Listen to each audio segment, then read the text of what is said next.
সহজ করে দিচ্ছি।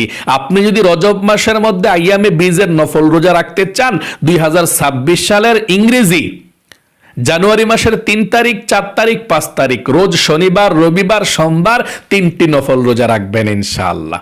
তাহলে শনিবার থেকে শুরু, শুক্রবার ভোররাত্রে সেহরি খেয়ে শনিবারে একটি রোজা রাখবেন, রবিবারে একটি রোজা রাখবেন, সোমবারে একটি রোজা রাখবেন ইনশাল্লাহ। এইভাবে আপনারা আইয়ামে বীজের নফল রোজাগুলো রাখবেন। নবীজি এই 2 প্রকারের নফল রোজা রেখেছিলেন রজব মাসের মধ্যে।